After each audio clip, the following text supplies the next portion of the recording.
Қазақша әңгімелер каналына қош келдіңіздер. Телефоным түнгі 2:17-де шырылдағанда, мен ол кезде гаражда жалғыз отыр едім. Қолымда майсынген кілт, алдымда ашық капот, басымда мың ой. Экранда әйелімнің аты жанып тұрды, бірақ ол әдетте мұндай уақытта ешқашан қоңырау шалмайтын. Трубканы көтерген сәтте естіген дауысым оның дауысы емес еді. Қызымның дірілдеген, үзіліп шыққан сыбдыры еді. Әке мені алып кетші өтінем, сол 3 секундта менің бұрынғы өмірім өлді. Мен аты жөнімді қазір айтпаймын. Айтсам, ертең таңға жетпей бұл видеоны да, сендерді де таптап өтетіндер табылады. Алматыда ақша ғана емес, көлеңке де қалың. Көлеңкенің ішінде жүргендер костюм киеді, трибунада сөйлейді, қайырымдылық қорын ашады, мешітке садақа береді. Ал түнде олар аңға шығады. Мен ол түнде қызымды қайдан тапқанымды толық айта алмаймын. Заң әлі тірі сияқты көрінгенмен, кейбір құжаттар әлі жабық. Бірақ бір нәрсені анық айтайын. Ол менің қызым емес сияқты болып қалды. Көзі бос, дауысы қуыс, қолының іші тырналған, мойнында көгергені. Мені көргенде ол жүгіріп келмеді. Керісінше бір бұрышқа тығылып, мені ұстамаңызшы деді. Өз әкесін танымайтын хәлге түскен адамды көрдің бе? Мен көрдім. Сол сәтте ішімде бірдеңе сынды. Дыбыссыз сынды. Ауруханаға апардық. Дәрігерлердің көзі төмен. Медбикелер бір-біріне қарап сыбырлайды. Біреуі жаныма келіп аса баяу. Полицияға арыз бересіз бе? Деді. Әрине, дедім мен. Ол демін ішіне тартып, онда тездетіңіз. Бірақ мұндай істерде дәлел жоғалып кетеді деді. Дәлел жоғалып кетеді. Бізде адам емес, дәлел жоғалады. Таң ата бөлімшеге бардым. Тергеуші жас жігіт екен, көзінде ұйқы жоқ, бірақ даусында қорқыныш бар. Мен болғанды айттым. Ол протокол толтырды. 2 сағаттан кейін кабинетке біреу кірді. Қара костюм, өткір иіссу, жүзінде мысқыл. Қолында құжат та жоқ, белгі де жоқ. Тек тергеушінің иығына қолын қойып, азаматты шығарып жібер, біз өзіміз қараймыз деді. Біз өзіміз қараймыз. Осы 4 сөз, байлардың мөрі. Мен орнымнан тұрмадым. Менің қызымды кім қорлағанын айтыңдар дедім. Костюмді адам маған бұрылып, жымиып, аға, сіз де түсініңіз. Жастар қазір өзі клуб, ішімдік, ертең қызыңыз өзі де басқаша сөйлеуі мүмкін деді. Мен үстелді теуіп жібердім. Тергеуші селк етті. Костюмдікі жымиған күйі қалды. Аға, эмоциямен ештеңе шешілмейді. Үйіңізге барыңыз. Қызға психолог табыңыз. Қалғанын ұмытыңыз деді. Ұмытайын ба? Әкенің жүрегіне балтаны ұрып, ұмыт деу, бұлар үшін кәдімгі кеңес. Сол күннен бастап бізді қыса бастады. Алдымен жақсылықпен. Үйдің алдына белгісіз көлік келіп тұрды. Кешке подъезде бейтаныс әйел жолымды бөгеп. Аға, қызыңыздың болашағын ойлаңыз. Шу шығармаңыз. Компенсация береміз деді. Қанша? Деттім мен. Сізге жететіндей, деді ол. Менің қызымның үнін ақшаға айырбастайтын әке емеспін дедім. Ол иығын қиқаң еткізді. Онда өзіңіз білесіз. Келесі күні цехымда тексеріс басталды. Менде шағын автосервис бар. Өрт қауіпсіздігі, салық, санитария, лицензия, бәрі бір күнде заңсыз боп шықты.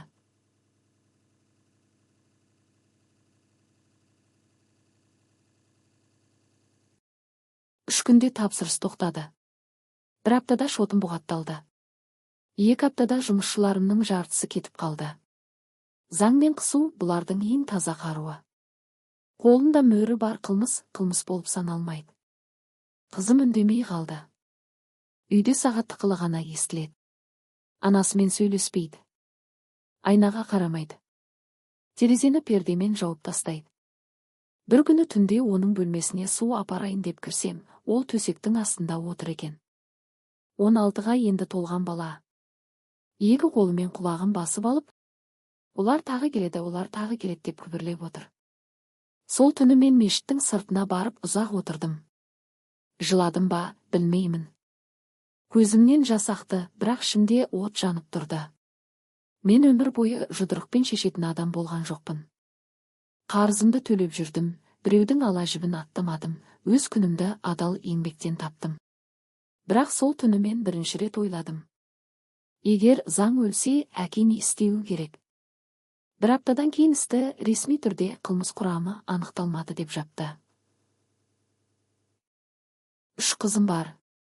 Солардың 3-еуіне қарап отырдым. Үлкені үнсіз, ортаншысы не болғанын түсінбей жылайды, кішісі әпкем неге ойнамайды деп сұрай береді. Әйелім менің көзіме тіке қарай алмайды. Өйткені ол да менің ішімде не пісіп жатқанын сезді. Сосын ең сорақысы болды. Бізге видео жіберді. Нөмір жасырын. Телеграмға түсті. Ашсам, қараңғы бөлме, қызымның жылаған дауысы әрі қарай айта алмаймын. Мен телефонды қабырғаға лақтырып жібердім. Әйелім айқай салды. Қызым өз бөлмесінен шығып, телефонның сынығына қарап қатып қалды. Сол сәтте ол маған алғаш рет анық сөйледі. Әке, олар 3-еу еді. Біреуі өзін әкімдіктенмін деді. Екіншісі ағам министрлікте деді. Үшіншісі бәрін камераға түсірді, ол демін жұтып. Олардың бірі мені таныды. Сен ана автосервис ұстайтынның қызысың ғой деді. Демек, бұл кездейсоқтық емес еді. Олар алдын ала білген. Кімді ұстап жатқанын, кімнің қызын қорлап жатқанын, ертең кім үндемей қалатынын есептеп барған. Мен сол түні ескі танысым Нұрланға бардым. Кезінде бокспен айналысқанбыз. Қазір күзет фирмасында. Ол мені тыңдап болып, бұны полиция шешпейді деді. Білемін. Онда не істемексің? Әзірге білмеймін. Бірақ тоқтамаймын. Ол маған ұзақ қарады да бір қағазға 3 мекенжай жазып берді. Мына 3-еуі сен іздеп жүрген элита отыратын жерлер. Бірақ абай бол. Бұлар жалғыз жүрмейді. Және бұлар құлағанша сені құлатуға 10 рет тырысады деді. 3 мекенжай. 3 адам. 3 өмір. Біріншісі Бостандық ауданындағы биік қоршаулы үй. Екіншісі қала сыртындағы резиденция. Үшіншісі орталықтағы жеке клуб. Мен бір апта бойы соларды сырттай бақылай бастадым. Қолымда камера емес, блокнот. Қашан кірді, қашан шықты, кіммен келді, нөмірі қандай, күзет қай ауысымда, әлсіз, бәрін жаздым.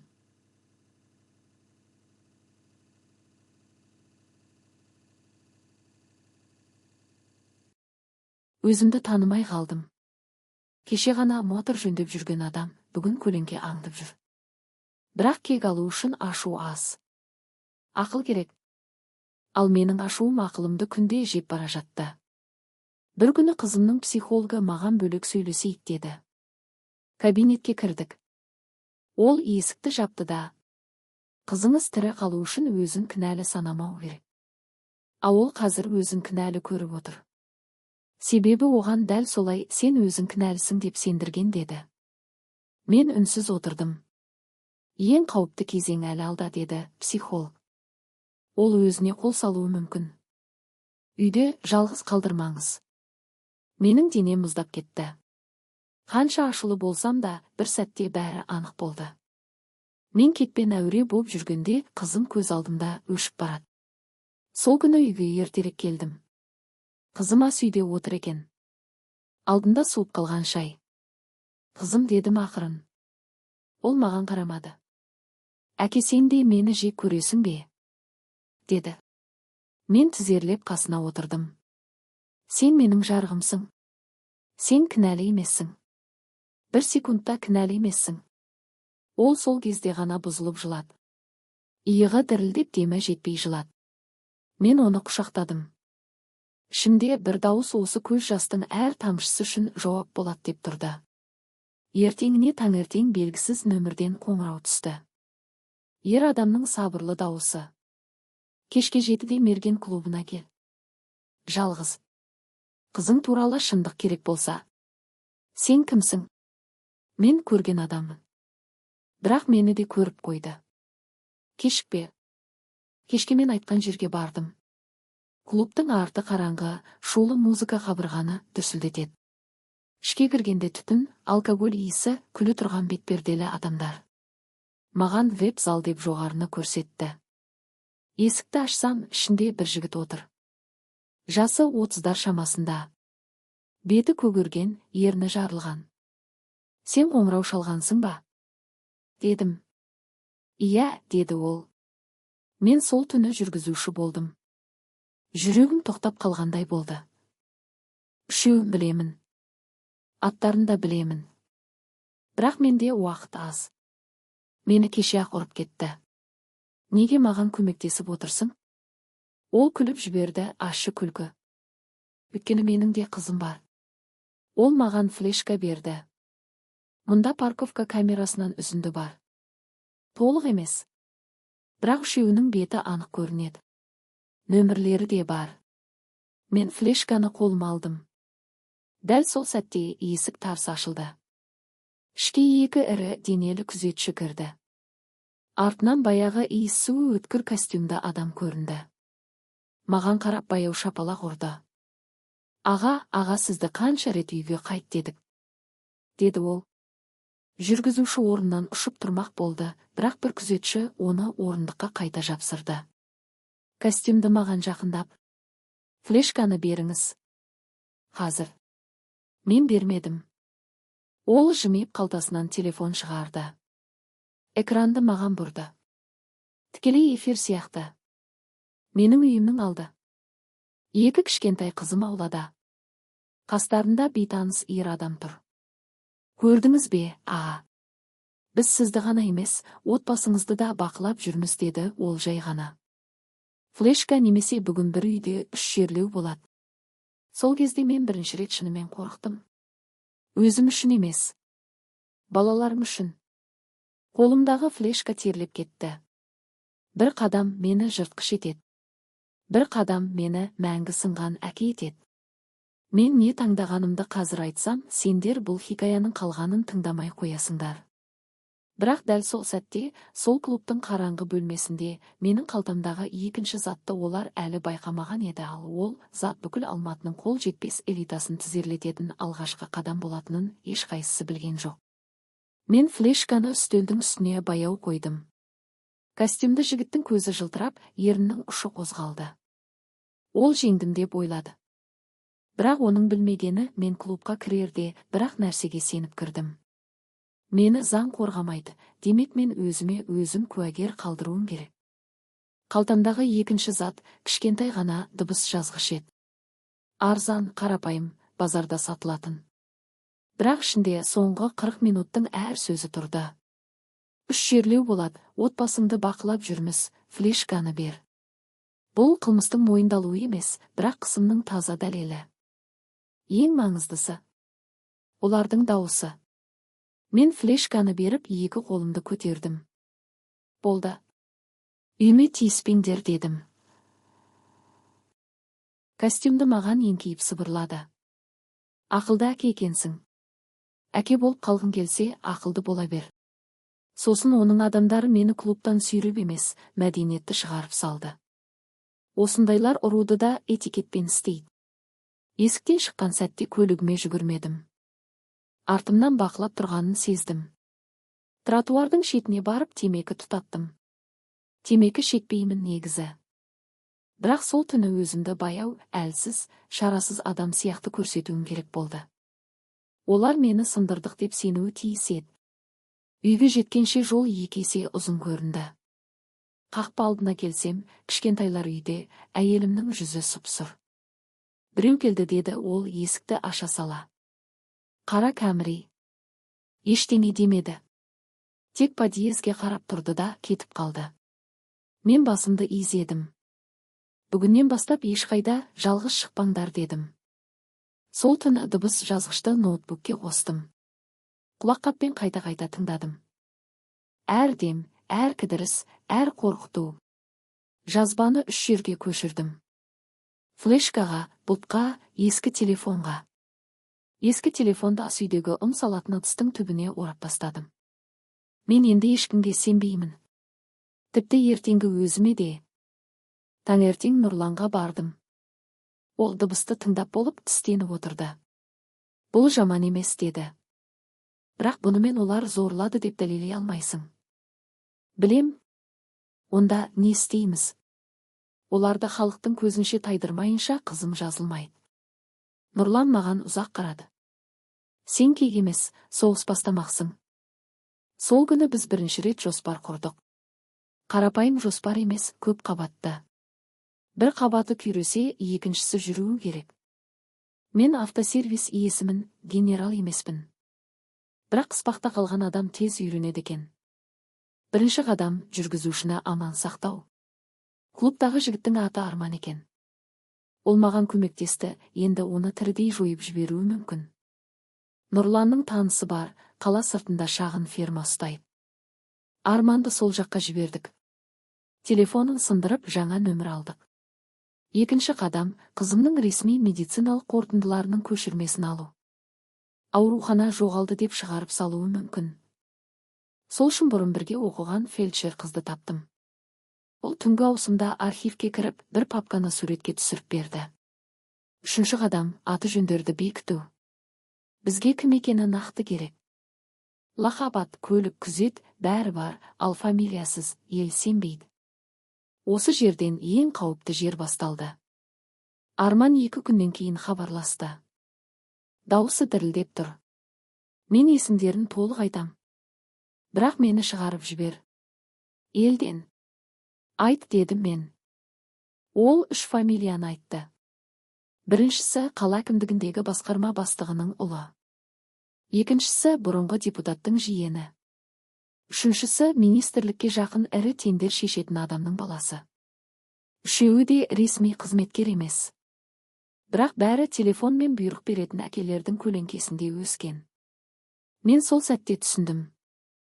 Бұлар өздерін қол тимес санайды, өйткені өздері емес, әкелерінің аты жүр. Сол түні үйге кеш келдім. Үй іші тыныш. Қызым бөлмесінде. Есікті жай ашсам, ол терезе алдында отыр екен. Әке, біз басқа қалаға көшіп кетсек болмай ма? Деді. Осы сұрақ жүрегімді кесіп өтті. Неге? Өйткені олар мықты. Біз жай адамдармыз. Мен оның қасына отырдым. Иә, біз жай адамдармыз. Бірақ жай адамдар үндемей қалса, ертең олар сенің сіңілеріне де келеді. Ол көзін жұмды. Мен шаршадым, әке. Мен де. Бірақ бітірмей тоқтамаймыз.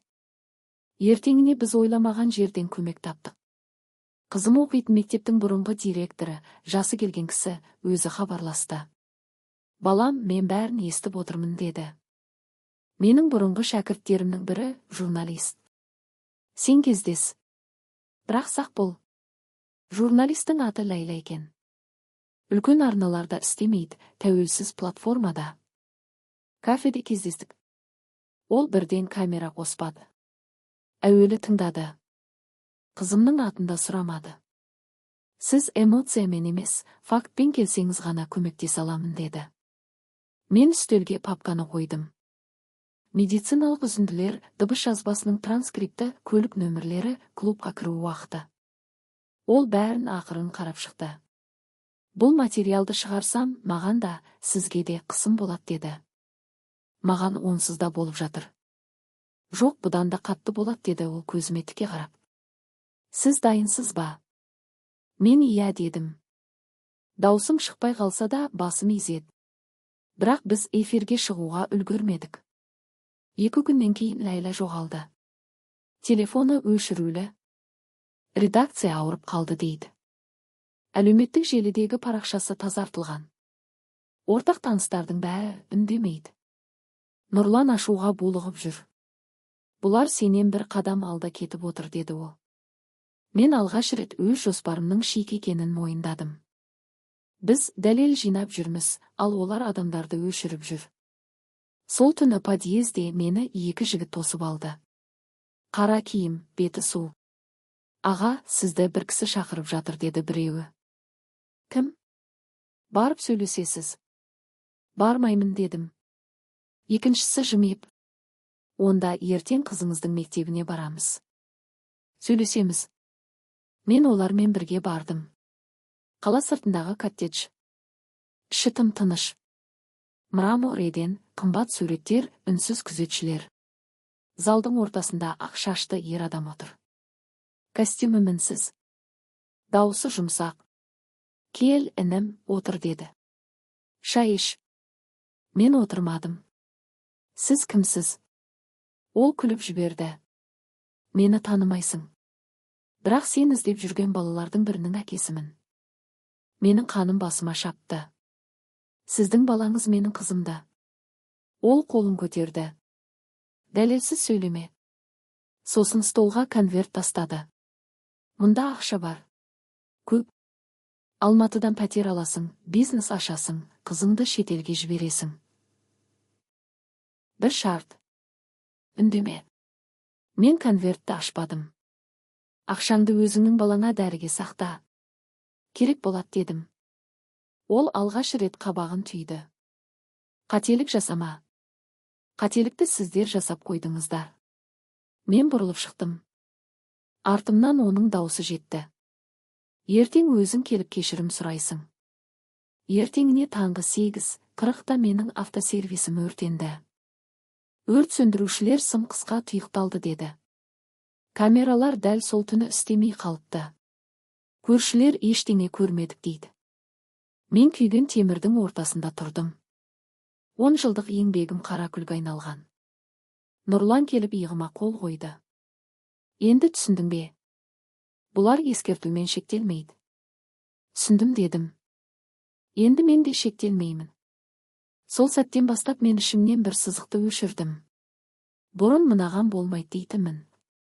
Енді не қажет, соны істеймін деген режимге өттім. Бұл жақсы ма, жаман ба, білмеймін. Бірақ солай болды. Біз Арманды жасырын жерден шығарып, басқа қалаға жібермек болдық. Түнде жолға шықтық.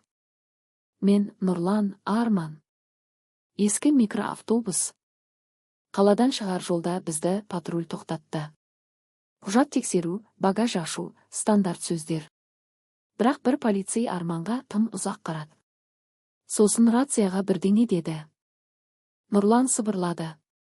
Бұлар жай патруль емес. Менің жүрегім зу етті. Полицей бізге күлімсіреп жақындады. Аға, бәрі дұрыс. Бірақ сіздерді бөлімшеге апарып шағын тексеріс жасаймыз. Неге? Нұсқау. Нұсқау, тағы сол сөз. Бізді бөлімшеге емес, айналма жолмен белгісіз жаққа бұрды. Сол кезде Арман артқы орындықтан сыбырлады. Мені тірі қалдырмайды, мен айнадан оның көзін көрдім. Тірі, қорқыныш. Нұрлан қалтасынан телефонын ақырын шығарып, маған экран көрсетті. Секірде қаш деп жазыпты. Көлік жылдамдығын баяулатқан бір сәтте Нұрлан есікті итеріп ашты. Бәрі бір секундта болды. Айқай, тежегіштің шыңғыруы, қараңғылық, асфальтқа құлаған дене. Мен де секірдім. Артымнан оқ даусы шықты ма, әлде дөңгелек жарылды ма, ажырата алмадым. Тек жүгірдім. Өкпе өртенгенше жүгірдім. Жол жиегіндегі қамысқа кіріп, жерге жата кеттім. 10 минуттан кейін айнала тып-тыныш болды. Тек алыстан ит үргені естіледі. Нұрлан қайда? Арман қайда? Мен қараңғыда тізерлеп отырып, алғаш рет мүмкін, мен бәрін құртып жатқан шығармын деп ойладым. Сол кезде телефоным дір етті.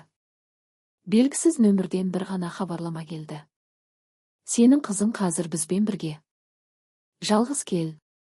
Полициясыз. Соңғы мүмкіндік. Хабарламаның астында геолокация тұрды. Ал суретте қызымның қолы. Білезігінде анасы сыйлаған жұқа күміс білезік анық көрінеді. Мен орнымнан қалай тұрғанымды білмеймін. Тек бір нәрсені нақты сездім.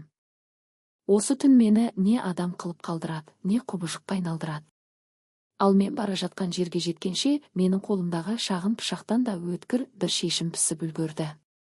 Мен геолокацияны картадан ашқанда, нүкте Алматының шетіндегі ескі өндіріс аймағына түсті. Бұрын қойма болған, кейін жартысы бұзылып, жартысы жалға берілетін сұр ғимараттар. Түнде ол жаққа тек екі түрлі адам барады. Не адасып кеткен, не әдейі іздеп келген. Мен екіншісі болдым. Жол бойы өзімді тоқтатуға тырыстым. Баспен ойла. Қызу қандылықпен бәрін құртып аласың деп қайталай бердім. Бірақ әр минут сайын телефондағы сурет көз алдыма келді. Қызымның білезігі. Өзім сыйлаған жоқпын, анасы сыйлаған. Күмісі жұқа, үстінде кішкентай көк тас бар. Қызым оны ешқашан шешпейтін. Ғимаратқа жеткенде айнала тым-тыныш еді. Күзет жоқ, ит жоқ, көлік жоқ. Осындай тазалық жаман белгі. Біреу әдейі бос қалдырғанын білдіреді. Мен көлікті алсыраққа тастап жаяу жақындадым. Қақпа жартылай ашық. Ішке кіргенде тот иіс, дымқыл қабырға, төбеден тамған су дыбысы. Қараңғының ішінде ескі шам әлсіз жыпылықтайды. Келдің бе, әке? Деген дауыс оң жақтан шықты. Дауысты таныдым. Клубтағы костюмді. Сол баяғы мысқыл, сол баяғы сенімділік. Мен тоқтадым. Қызым қайда? Сабыр, деді ол. Сен үнемі асығасың. Сосын қателесесің. Ол көлеңкеден шықты. Қасында екі адам. Біреуінің қолында рация, екіншісінде қысқа мылтық. Жалғыз кел дедіңдер, келдім. Енді қызымды көрсет. Костюмді жымиып. Алдымен бір сұрақ. Сен өзіңді кіммін деп ойлайсың? Әке? Жоқ, деді ол басын шайқап. Сен материалсың. Қорқыныштан не істейтінін көрсететін үлгісің. Мен оның сөзіне жауап бермедім.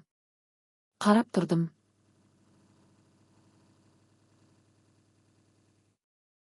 Ара қашықтықты, олардың аяқ тұрысын, қол бағытын өлшедім. Кезінде бокспен аздап айналысқанмын. Кей қимыл ұмытылмайды. Бірақ бұл төбелеске ұқсамайды. Бұл жерде бір қате, соңғы қате.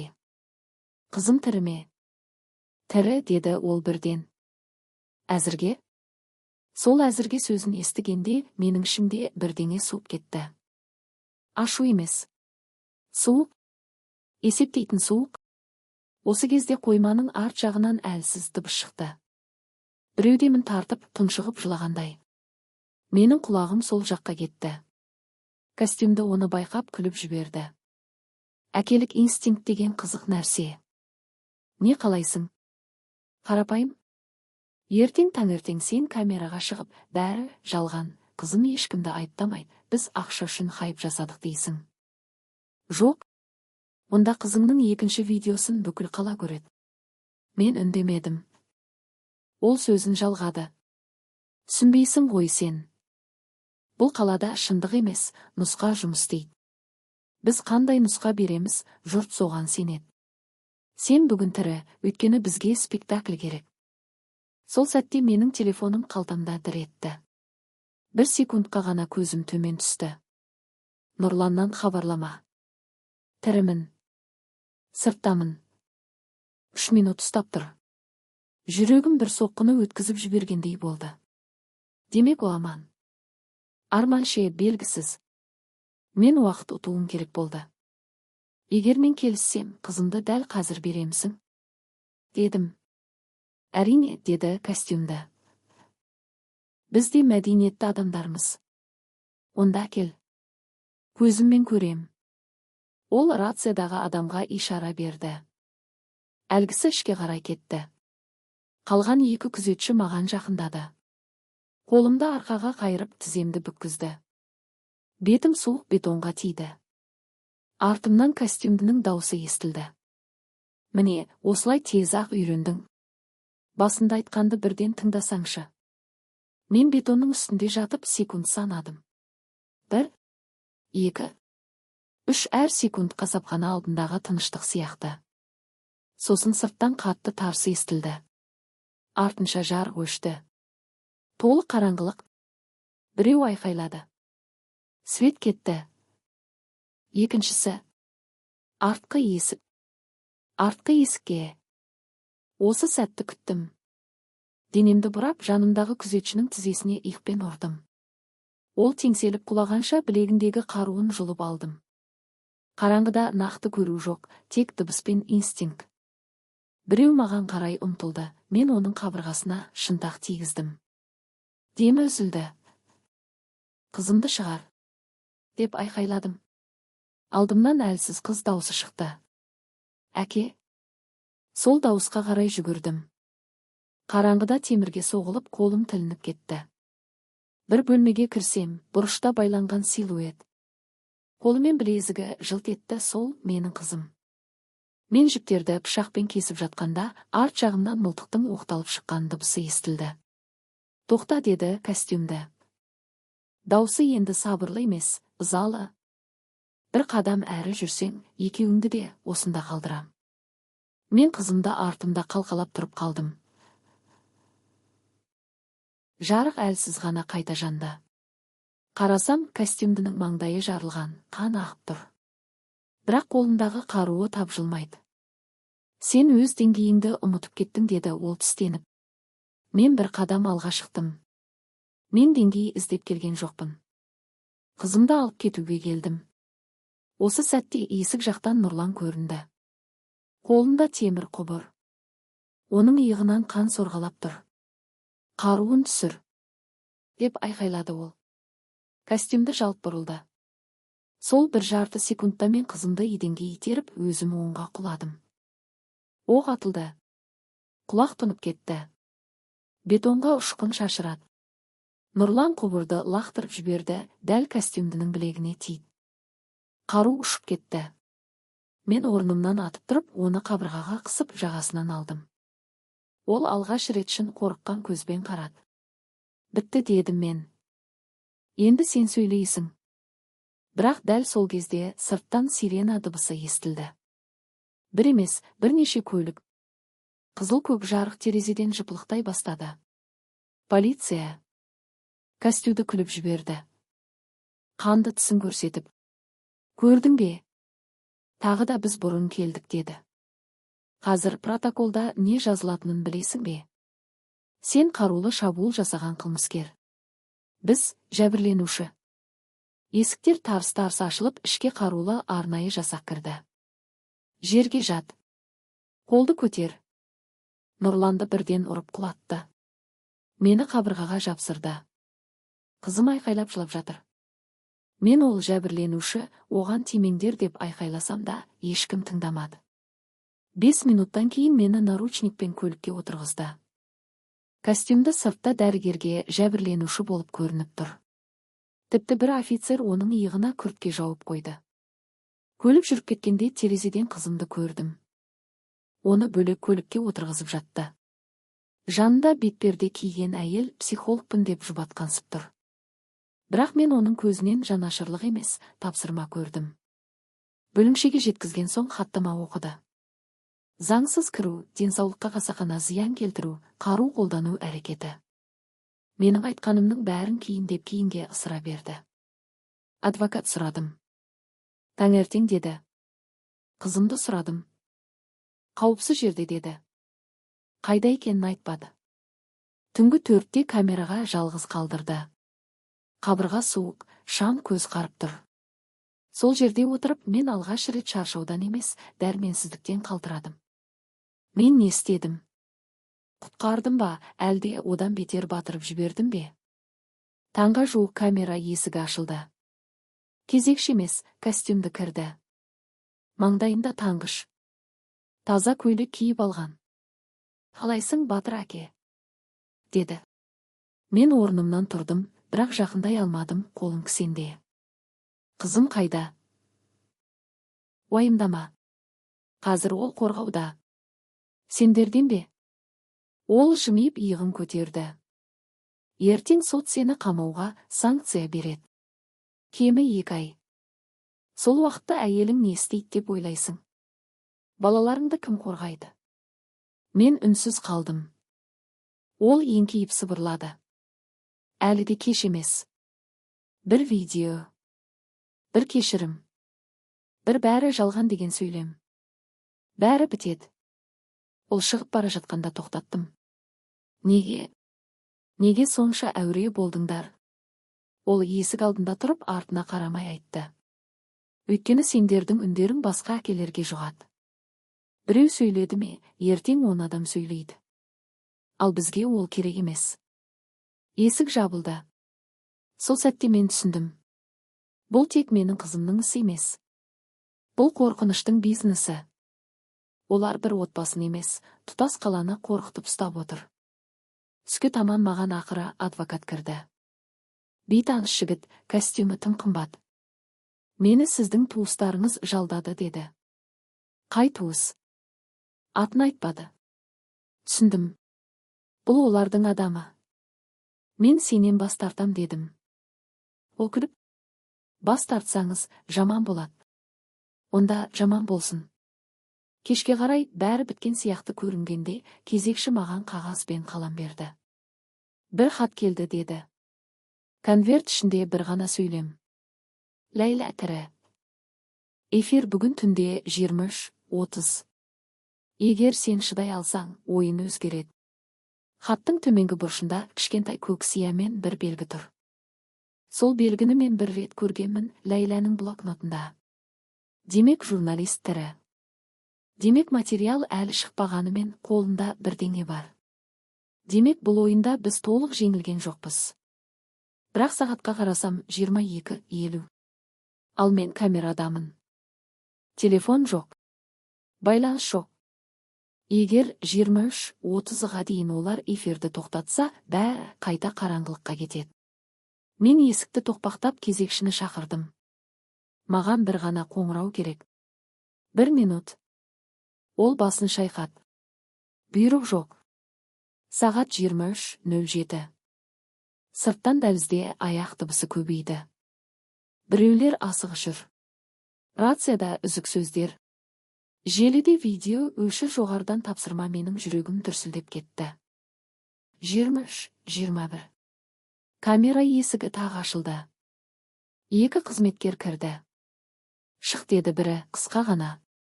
Қайда? Тергеуге. Дәлізбен алып бара жатқанда бір кабинеттен теледидардың дыбысы шықты. Әйел дауысы қатты, анық естілді. Бізде Алматыдағы жоғары лауазымды тұлғаларға қатысы бар ауыр қылмыс бойынша эксклюзив материал бар Ләйлә. Мен тоқтап қалдым. Қызметкер итерді. Жүр.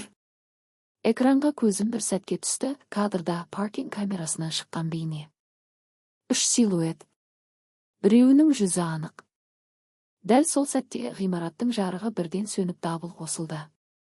Толық қараңғылықта біреу менің құлағыма сыбырлады.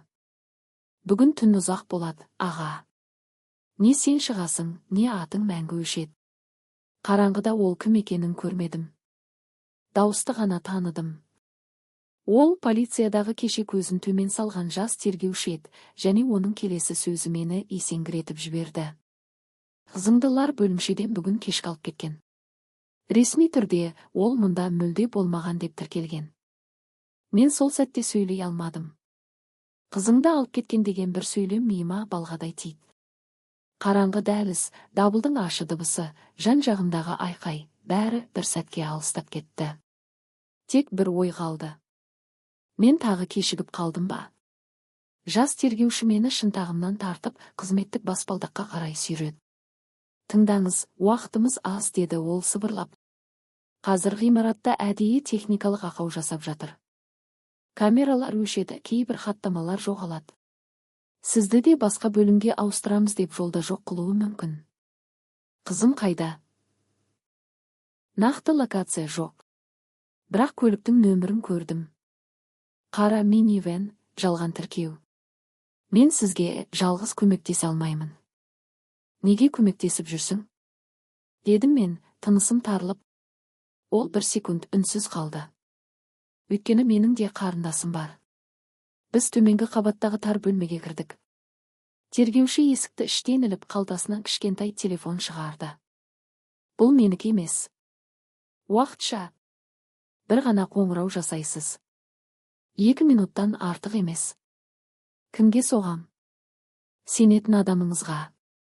Мен нөмірді жатқа тердім. Нұрлан көтермеді. 2-ші рет соқтым, жауап жоқ. 3-шіде ғана тұтқаны алды. Даусы қарлығып тұр. Иә. Менмін. Қызымды алып кеткен. Сен қайдасың? Мен де қонақтамын деді ол ызалы күліп. Бірақ ұзақ емес. Қолым босайды. Тыңда, бізге көлік нөмірі керек, камера керек, бәрі керек. Бәрін жинаймын. Арман хабарласты, дәл осы жерде байланыс үзілді.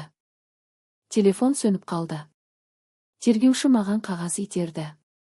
Жылдам жазыңыз. Кім қайда, не білесіз? Егер сіз жоғалсаңыз, кем дегенде ақпарат қалады. Мен 3 фамилияны, клубтағы оқиғаны, қоймадағы шабуылды, қызымның білезігін, ләңін эфирін.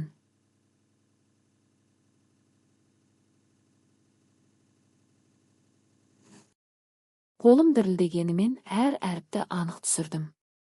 Ол қағазды алып формасының астына тығып қойды. Енді мені тыңдаңыз деді. Сізді 5 минуттан кейін ресми тергеуге апарады. Сол жерде сізді жындаки етіп көрсетуге тырысады. Ашуға ерік бермеңіз. Тек бір сөз айтыңыз. Менің қызымның адвокатсыз бір ауыз айтпаймын. Қайталаңыз. Менің қызымның адвокатсыз бір ауыз айтпаймын. Тағы. Менің қызымның адвокатсыз бір ауыз айтпаймын. Есіктің ар жағынан тарсылы естілді. Дайын болыңыз, деді тергеуші. Егер таңға дейін аман шықсақ, мен сізге бір ат айтам. Сол адамға барыңыз. Ол бұрын прокуратурада болған. Қазір жүйеден кеткен. Бірақ әлі қорықпайды. Есікті ашқанда дәлізге жарық қайтып келіпті. Қызметкерлердің жүзінде әбігер. Біреулер компьютерден бірдеңе өшіріп жатыр. Біреулер телефонмен жарға есеп беріп. Ләйләнің эфирі арасында соққы болғаны көрініп тұрды. Бәрі өрт сөндіріп жүр. Мені тергеу бөлмесіне кіргізді. Ішінде 3 адам. Протоколшы, беті томпақ капитан, үшіншісі прокурордың көмекшісімін деген жас жігіт. Бастайық, деді капитан. Сіз қарумен адамдарға шабуыл жасадыңыз ба? Менің қызымның адвокатсыз бір ауыз айтпаймын. Ол қабағын түйді. Қоймаға заңсыз кірдіңіз бе? Менің қызымның адвокатсыз бір ауыз айтпаймын. Жәбірленушіні ұрдыңыз ба? Менің қызымның адвокатсыз бір ауыз айтпаймын. 10 минуттан кейін олар ашулана бастады. 20 минуттан кейін протоколшы қаламды үстелге лақтырып жіберді. 30 минуттан кейін капитан еңкейіп. Саған ешкім көмектеспейді. Қызыңды да таба алмайсың, деді. Мен үнсіз оған қарадым. Менің қызымның адвокатсыз бір ауыз айтпаймын. Түнгі 1:40-та олар мені қайта камераға тастады. Бұл жолы жалғыз емес, бұрышта бір мас жігіт жатты. Бірақ 10 минуттан кейін оны алып кетті. Камера тағы бос қалды. Мен еденге отырдым. Көз ілу мүмкін емес. Басымдағы әр ой пышақ. Сағат 3 шамасында кезекші келіп тордан сыбырлады. Сені біреу сұрап тұр. Кім? Адвокат. Ішке орта жастағы әйел кірді. Қарапайым киінген, папкасы жұқа, бірақ көзі өткір. Мен Айман Болатқызы. Мені шақырған Ләйлә, деді. Мен бірден орнымнан тұрдым. Ләйлә қайда? Қауіпсіз жерде. Әзірге? Эфирдің бір бөлігін ғана үлгерді. Қалған материалды шығаруға уақыт керек. Қызым, сол үшін келдім, деді ол сөзімді бөліп. Сіздің қызыңызды ресми тіркеусіз ұстап отырса, бұл олар үшін де қауіпті. Бірақ олар дәл соны істеп жатыр. Айман апай бірден жұмысқа кірісті. Қысқа, нақты сұрақтар қойды. Уақыт, орын, куәгер, дыбыс, көлік, жарақат, медициналық қорытынды ештеңені жібермеді. Мен жауап беріп отырдым. Ол жазып үлгеріп отырды.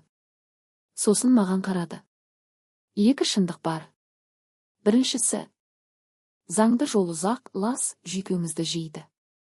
Екіншісі, сіз қазір эмоциямен бір қате жасасаңыз, бәрі сізге қарсы айналады. Сіз қызды құтқарғыңыз келе ме, әлде батыр боп көрінгіңіз келе ме? Қызымды құтқарғым келеді. Онда менің сөзімнен шықпайсыз. Таңға таман 5:12-де мені уақытша босатты. Қаладан шықпау қолхатына қол қойдырды. Бұл жеңіс емес. Бұл олардың уақыт ұтуы. Мен бөлімшеден шыққанда аспан бозарып келе жатты. Суық ауа өкпемді қарып түсті. Мен сыртта Нұрланды көрдім. Иығы бинтте, көзі қансырап тұр, бірақ тірі. Арман ше, дедім бірден. Нұрлан төмен қарады. Арман қашып шыққан. Бірақ ауыр жаралы. Қазір жасырын жерде. Қызым туралы іздеп жатырмыз. Минивеннің жалған нөмірі 3 камерадан өткен. Соңғысы Құлжа тас жолы жақта. Одан кейін із жоғалған. Айман апай бізді көлікке отырғызып бір кеңсеге апарды. Ескі ғимарат, 3-ші қабат, есікте еш жазу жоқ. Іште 3 адам отыр. Кибер қауіпсіздікпен айналысатын жігіт, бұрынғы криминалист, және Ләйләнің монтажері. Ләйлә өзі видео қоңырауға шықты. Беті шаршаңқы, бірақ көзінде от бар. Менде толық эфир жоқ деді. Бірақ жеткілікті бөліктер бар. Клубтың кіруі, қойма маңындағы көліктер, сенің өрттен кейінгі кадрларың, медициналық үзінділер. Қоғамдық қысым көтеруге жетеді. Жарияла дедім. Айман апай қолын көтерді. Тоқта. Егер қазір бәрін шығарсақ, олар қызды тез жасырады. Бізге алдымен локация керек. Кибер жігіт экранды бұрып көрсетті. Мынау минивеннің жүріс үлгісі. Жалған нөмір болса да, дөңгелек дискісінің зақымынан танылды. Құлжа трассасынан кейін ол 2 жерге ғана баруы мүмкін. Біреуі ескі демалыс базасы, екіншісі жекеменшік оңалту орталығы деген бүркеніш. Оңалту орталығы? Иә, қағазда солай. Іс жүзінде жабық нысан. Кім кіріп, кім шыққаны тіркелмейді. Айман апай бізге қарады. Біз 2 бағытта жүреміз. Бір заңды қысым. Арыз, бақ, халықаралық ұйымдар, бала құқығы, омбудсмені. Екінші топ нақты істеу. Бірақ өз беттерінше шабуыл жоқ. Бір қадам артық, бәрін жоғалтамыз. Мен тістеніп отырдым. Егер олар қызымды басқа жаққа әкетсе ше? Сол үшін уақытпен жарысамыз деді ол. Түске дейін біз жоспарды бөлдік. Менің рөлім куәлік беру, қоғамдық видео мәлімдеме дайындау. Нұрлан жердегі байланыс. Кибер жігіт, көлік пен телефон трекингі. Ләйлә, ақпараттық қалқан. Айман апай заңды таран. Бірақ дәл 12:47-де бәрі қайта төңкерілді. Кеңсенің есігі тарс ашылып, ике демігіп бір жігіт кірді. Ләйләнің монтажері. Аккаунттарды бұзып жатыр, деді ол. Барлық материалға шабуыл. Экрандарда бірінен соң бірі файлдар жоғала бастады. Бұлттағы папкалар deleted, access denied болып тұр. Кибер жігіт боқтап жіберіп, пернетақтаны тарсылдатып отыр. Бұл жай хакер емес, ішкі қол жетімділікпен кірген деді. Ішкі қол жетімділік. Демек біздің ішінде көрт шыққан бар. Айман апай бірден бұйрық берді. Барлық адам телефондарын үстелге. Қазір. Бәріміз қойдық. Ол бір нөмірге хабарласып қысқа сөйледі. Қалқан 3 протоколы. Қазір. Мен не болып жатқанын түсінбей отырғанмын. Сол кезде Нұрлан ақырын маған сыбырлады. Біреу бізді сатып отыр. 5 минуттан кейін кибер жігіт айқайлап жіберді. Тоқтаттым. Бірақ 40% кетті. Не қалды? Ең қауіпті файл қайсы? Қойма ішіндегі аудионың толық нұсқасы. Онда олар қызды ұстап отырғанын ашық айтады. Мен орнымнан атып тұрдым. Онсыз бізде тыныш деді Айман апай. Резерв бар шығар. Кибер жігіт басын шайқады. Бір ғана офлайн көшірме болған. Кеше түнде оны біреу алған. Бөлмедегі ауа ауырлап кетті. Барлығы бір-біріне күдікпен қарай бастады. Сол кезде есік қайта қағылды. Курьер конверт әкеліп берді. Адресат мен. Шын ашсам, бір фото және бір қағаз. Фотода қызым орындыққа байлаулы, көзі сіңген, бірақ тірі. Артқы фонды қабырғада көк түсті медициналық крест белгісі тұр. Қағазда бір сөйлем. Сағат 18:00-де жалғыз кел. Аудионы әкел. Әйтпесе бұл соңғы тірі сурет. Төменде координат жазылған. Кейбір жігіт картаға енгізді. Бірден экранға шықты.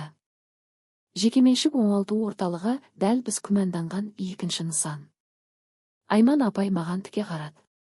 Ешқайда жалғыз бармайсыз. Мен фотоны қолымда қысып тұрдым.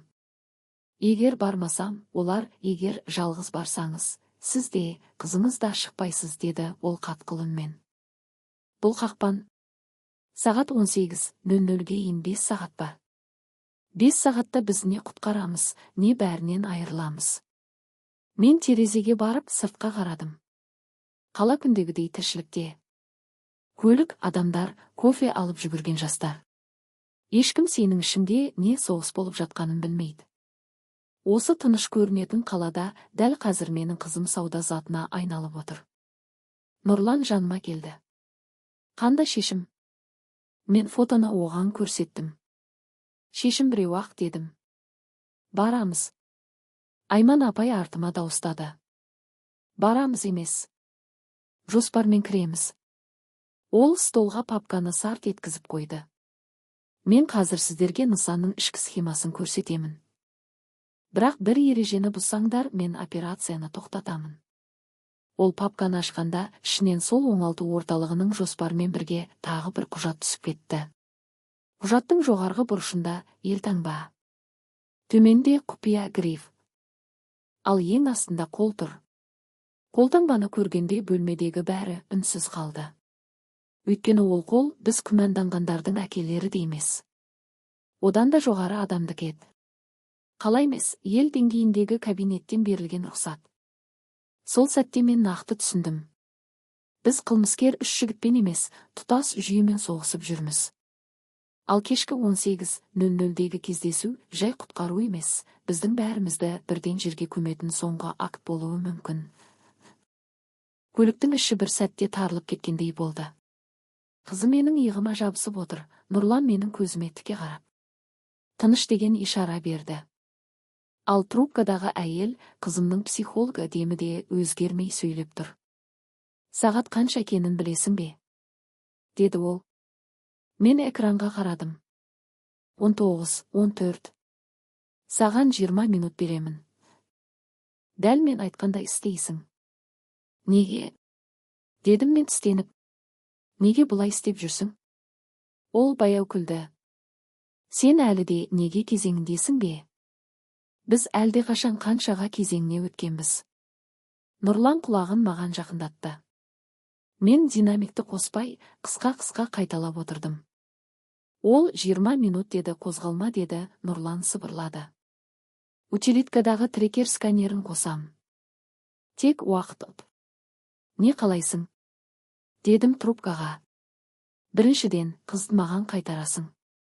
Екіншіден, Ләйла мен Айманның барлық материалын жоясың. Үшіншіден, ертең бейнежазбаға шығып бәрін мойындайсың. Әйтпесе көліктің астындағы құрылғы іске қосылады. Сен ғана емес, қызың да, досың да кетеді. Ол қыз сөзін айтқана әдейі баяу айтты. Пышақтай. Мен үндемей қалдым. Ол тағы сөйледі. Маған батыр болудың қажеті жоқ. Маған тәртіп керек. Осы кезде Нұрлан телефоныма жазып көрсетті. Блеф болуы мүмкін. Бірақ тексермей қозғалу қауіпті. Мен бас изедім. Дәлелің бар ма? Дедім әйелге. Артқы орындықтың астын қара, деді ол бірден. Мен орындық астына қолымды создым. Скотчпен оралған кішкентай қара қорап шықты. Үстінде қызыл шам жыпылықтайды. Қарасам, бір сым отырғыш астына кеткен. Қызым шошып кетті. Әке, ол не? Ештеңе емес, дедім, дауысыды жұмсартып. Телефон зарядтағыштың бөлігі. Трубкадан әйел тыныш қана. Көрдің бе? Енді ақылды бол. Қазір геолокация жіберем. 30 минутта жетесің. Кешіксең салдары өзіңе аян. Қоңырау үзілді. Нұрлан қорапты қолына алып мұқият қарады. Бұл кәсіби құрылғыға ұқсамайды, деді. Көбірек қорқытуға арналған муляж сияқты. Ұқсайды, жеткіліксіз. Иә. Сондықтан протокол. Балаларды түсірмейміз, көлікті де қозғамаймыз, алдымен дистанция. Ол кибер жігітке қоңырау шалды. Видеомен қосты. Әлгі жігіт экраннан қорапты көріп, камераны жақындап, тағы бір минут үнсіз қарап отырды. 70% муляж. Бірақ 30% нақты детонатор болуы мүмкін. Мен онлайн нақты айта алмаймын. Бомбаны залалсыздандыратын маман керек. Маманды қайдан табамыз? Дедім. Нұрлан бір нөмір терді. Ескі таныс бар. Бұрын сапер болған. Біз сол көпір астында күттік. Әр секунд созылып барады. Қызымның алақаны мұздай. Әке, біз өлеміз бе? Осы сұрақты естігенде менің тамағым бітеліп қалды. Жоқ дедім. Сен маған сенесің бе? Ол басын ақырын изеді. Онда ештеңе болмайды.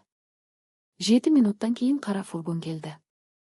Ішінен еңкіштеу келген сақалы бурыл кісі түсті.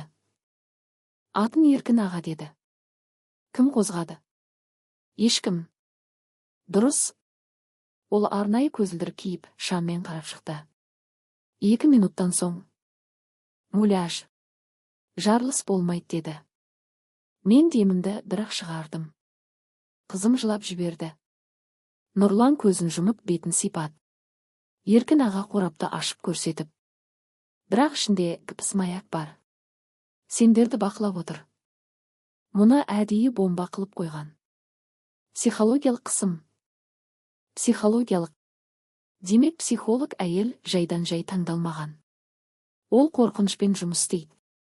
Жанды қалай сындыруды біледі. Маякты өшірмейміз деді Нұрлан бірден. Керісінше жалған маршрут береміз. Кибер жігіт экраннан қосты. Дұрыс. Оларға сендер қозғалып бара жатыр деп көрсетеміз. Ал өздерің басқа жаққа кетесіңдер. Сағат 19:39. Бізде өте аз уақыт. Айман апайға хабарластық. Ол бірден. Қызды қауіпсіз орынға бөліп жібереміз. Сен басқа жаққа.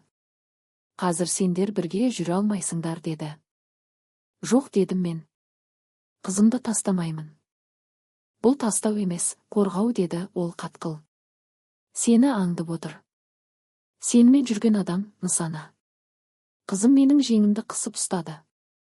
Әке, мен барамын. Тек сен жоғалма деді. Мен басымды маңдайына тигіздім. Ешқайда жоғалмаймын. Оны Айман апайдың адамдары басқа көлікке отырғызды. Қызым кетіп бара жатқанда артына қайта-қайта қарады. Сол көзқарас менің жүрегіме қадалып қалды. Қорқыныш, сенім, үміт, бәрі аралас. Енді бізде келесі қадам. Психолог әйелді ашу. Ләйла шұғыл эфирге шығып, фрагменттерді жіберді. Бұл жолы тікелей эфир емес, бірден бірнеше платформаға алдын ала жүктелген пакет. Өшірсең бір жерден, екіншісінен шығады. Кадрлар тарай бастаған минутта қала шулап кетті. Комментарий, репост, сұрақ. Бұл кімдер, неге полиция үнсіз, қыз қайда?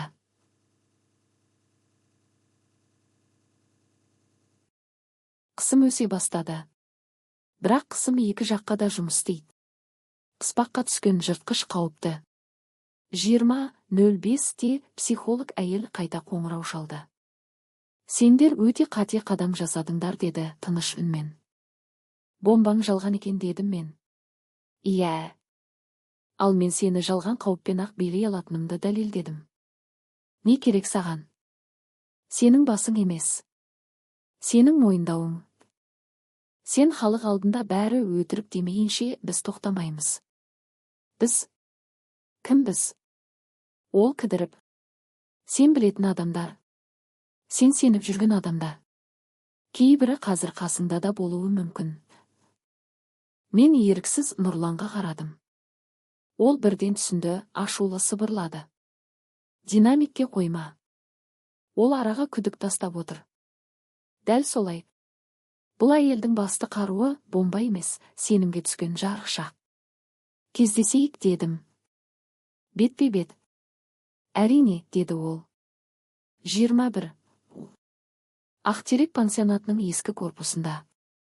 Жалғыз келесің? Бұл жолы шынымен жалғыз ба? Бұл жолы мен саған шындық беремін. Қызың неге таңдалғанын толық білгің келсе кел. Қоңырау үзілді. Айман апай барма деді. Нұрлан қақпан деді. Ләйла аудио керек, тірі куә керек деді. Мен бәрін тыңдап отырдым да, соңында бір ғана сұрақ қойдым. Егер бармасам, ол жоғалады ма? Иә, деді Айман апай. Жоғалуы мүмкін. Онда барамын. Бірақ бұл жолы мен жалғыз емес, жүйе боп барамын. 21, онда жоспар бекіді. Мен ішке кіремін. Үстімде 2 микрокамера, біреуі көзілдірікке, біреуі күрте түймесіне. Сыртта 3 шеңбер бақылау. Ләйла тікелей қабылдап отырады. Айман апай жедел арыз пакетін прокурорлық тіркеуге параллель береді. Егер мен 21:42-де код айтпасам, пакет автоматты кетеді. Код сөз. Қыс түсіп барады. 21:28. Ақтерек пансионаты. Кезінде отбасылар демалатын жер болған. Қазір жартылай қаңыраған. Терезесі сынған корпус, іші көгерген қабырға, шіріген ағаш иісі. Мен кіреберісте тоқтадым. Құлаққаптан Нұрланның дауысы. Байланыс таза. Біз сені көреміз. Ләйла. Аудио жазылып тұр. Айман апай. Ереже есіңде. Эмоцияға ерме. Ішке кірдім. Екінші қабаттағы бос залда ол жалғыз отыр екен. Қызымның психологы. Ақ жемпір, шашы жинақы, алдында термос пен 2 стақан. Сырттай мейірімді маман. Келдің деді. Шай ішесің бе? Әңгіме айт. Әңгіме емес, диагноз деді ол. Сен кетпен ауырып тұрсың. Мен қарсы орындыққа отырдым. Қызым неге таңдалды? Ол күлімсіреп басын қисайтты. Себебі сен ыңғайлы әке едің. Таза өмірбаян, шағын бизнес, қорғайтын адам жоқ. Сен секілділер тез сынады. Бұл кімнің жоспары? Жоспар бір адамдық емес. Жүйенің әдеті. Ат айт. Айтам. Бірақ алдымен сен шындықты көтере аласың ба? Ол сөмкесінен планшет шығарды. Экранды маған бұрды. Онда біздің үйдің ішкі камерасынан үзінді жүріп тұр. Ас үйі. Менің әйелім. Қызым. Психолог әйелдің өзі. Күндізгі консультация сәті. Көрдің бе? Деді ол. Мен сіздің үйге заңды түрде кірдім. Сендер есікті өздерің аштыңдар. Мен ешқашан бұзып кірген емеспін. Сендер өздерің сендіңдер. Не үшін? Бақылау үшін. Қыздың психотипін бағалау үшін. Қысымға төзімділігін, суицид тәуекелін, әкенің реакциясын есептеу үшін. Менің жұдырығым өзінен өзі түйілді. Құлаққаптан Нұрлан. Ұстап тұр. Ұрма. Ұрсаң бәрі күйеді. Сен адам емессің дедім баяу. Ол иығын көтерді. Адамын. Тек сенікінен басқа моральдамын. Тапсырысты кім берді? Ол бір есімді айтты. Есім таныс. Өте таныс. Қалалық деңгей емес. Республикаға шығатын тұлға. Сол адамды бір ай бұрын менің әйелім жақсы кісі, қайырымдылыққа көмектеседі деп мақтаған. Мен құлаққапқа сыбырладым. Жазылып жатыр ма? Ләйла бірден. Әр сөзі түсті. Айман апай. Кодқа дайын бол. Психолог әйел алға еңкейіп. Енді сенде таңдау бар. Не бұл жазбаны жойып, отбасыңды алып кетесің. Не соғысты жалғастырып бәрінен айырыласың. Сендерді жеңуге болады. Жоқ деді ол жай ғана. Бізді жеңсең де орнымызға басқасы келеді. Осы сәтте мен кодты айтуға ауыз аштым. Қыс түсіп па сөйлем аяқталмай қалды. Себебі төменгі қабаттан жарылысқа ұқсас қатты дыбыс шықты. Еден селк етті. Терезе дір етті. Байланыс бірден үзіліп, құлақтағы дыбыс шиқылға айналды. Психолог орнынан атып тұрып маған айқайлады. Сен жалғыз келмегенсің. Мен де орнымнан тұрдым. Сен де. Дәлізден қарулы адамдардың аяқ дыбысы жүгіріп келе жатты. Біреу есікті теуіп ашты.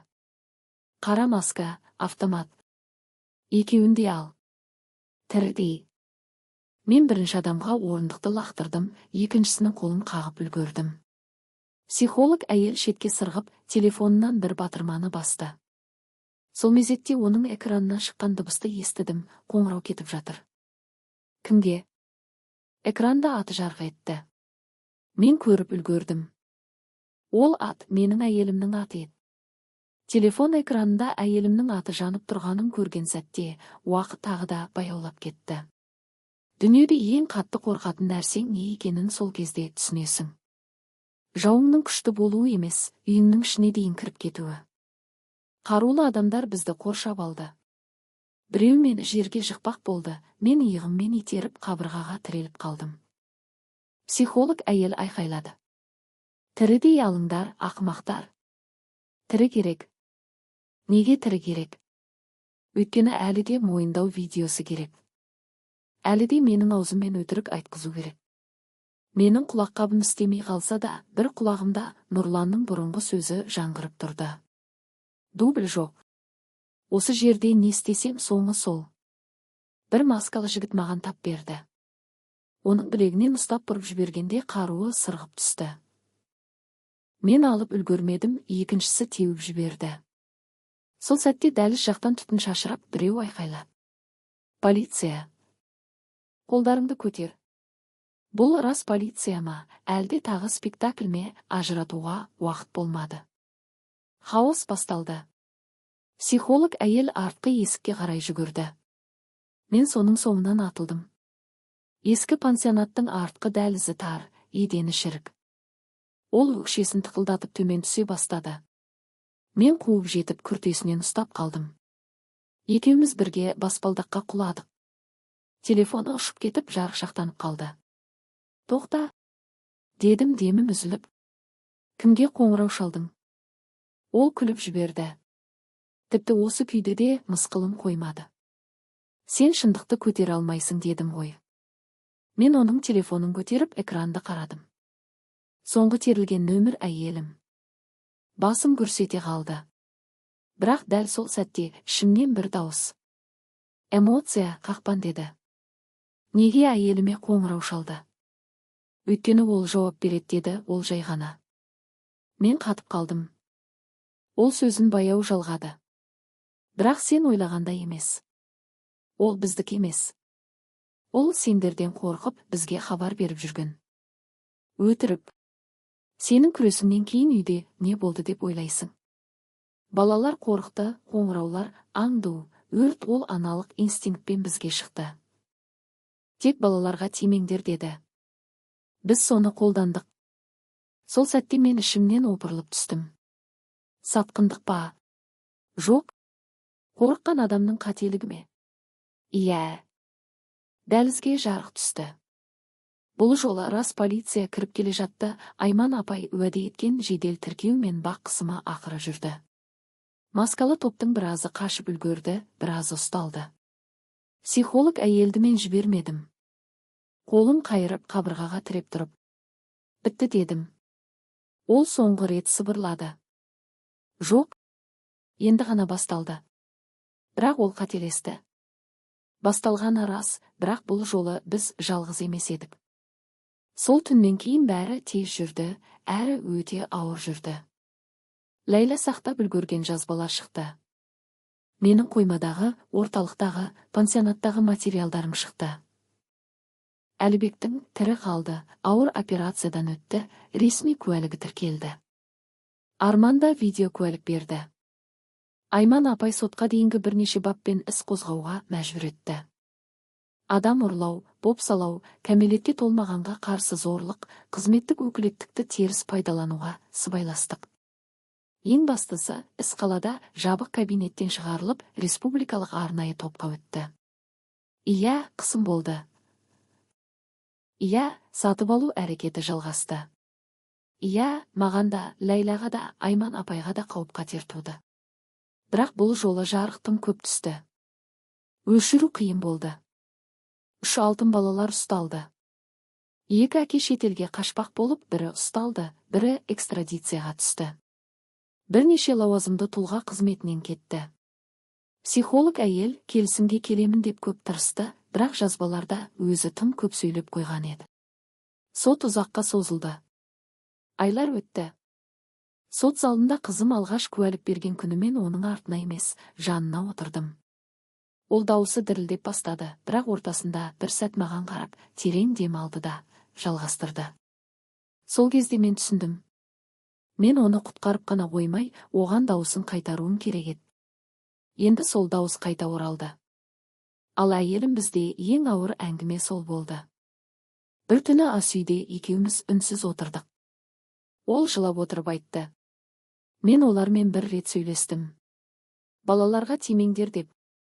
Сосын олар қайта-қайта хабарласты. Мен саған айтсам, сен жарылып кетесің деп қорықтым, мен басымды ұстап отырдым. Ашуландым ба? Иә. Жек көрдім бе? Жоқ. Өйткені қорқынышта қылмысқа айналуы мүмкін, бірақ оның түбі кейде сатқындық емес, аман қалу болады. Біз бірден кешірісіп кеткен жоқпыз. Ұзақ жүрдік. Отбасылық терапияға бардық. Бір-бірімізге қайта сенуді үйрендік. Бұл фильмдегі әдемі монтаж емес. Бұл күн сайынғы ауыр жұмыс. Қызым ұзақ емделді. Түнгі үрей, тұншығу, кінә сезімі, үндемеу бәрі болды. Бірақ бір күні ол өз айтты. Әке, мен қайтадан оқуға ораламын. Сол сөйлем мен үшін соттағы үкімнен де үлкен жеңіс еді. Үкім шыққан күнді ұмытпаймын. Судья ұзақ оқыды. Залда тыныштық. Негізгі айыпталушыларға ұзақ мерзім. Қатысушыларға да баптар. Кейбіріне шартты емес, нақты. Көп адам аз берді деді, біреулер өте көп деді. Ал мен не сездім? Қуаныш емес. Босаңсу. Салмақ түскендей. Өйткені шындық мынау. Мұндай істе толық жеңіс болмайды. Мен қызымның өткен түнін қайтара алмаймын. Ол өзінің бұрынғы бейқам күлкісін бірден қайтара алмайды. Бірақ біз бір нәрсені қайтардық, үнді. Ал үн бар жерде қорқыныштың монополиясы бұзылады. Қазір кейбіреулер мені кек алған әке дейді. Жоқ.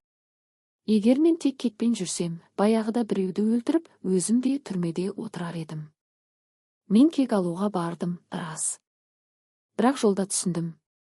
Кек тез жанады да, тез өшеді. Әділдік баяу жанады, бірақ ұзақ жылынады. Әлібек қазір қызметте емес. Бірақ тірі. Арамыз үзілген жоқ. Нұрлан бұрынғыдан тіпті үнсіз. Бірақ мен бір қоңырау шалсам келеді. Ләйла үлкен медиаға өтпеді. Сол тәуелсіз алаңда қалды. Ешкім айтпағанды айту үшін дейді. Айман апай ол маған бір рет қана былай деді. Сенің басты жеңісің тірі қалғаның емес. Құбыжыққа айналмай қалғаның. Мен бұл сөзді жиі ойлаймын. Кей түндері әлі ұйықтай алмай шығам. Гаражға түсем. Май иісі, темір дыбысы, ескі радио. Қарапайым өмірге қайтқан сияқтымын. Бірақ толық емес. Ешқашан толық емес. Сосын үйге кіріп, қызымның бөлмесінің жарығын сырттан көрем. Ол сабақ оқып отырады. Кейде музыка қояды. Кейде күледі. Сол күлкі әлсіз болса да бар. Ал сен қазір мына хикаяны тыңдап отырсаң, бір ғана нәрсені есіңде сақта. Элита деген қол тимейтін құдайлар емес. Олар да қорқады. Неден? Жарықтан, куәліктен, біріккен дауыстан. Егер біреу сенің үйіңе қараңғысына келсе, үнсіз қалма.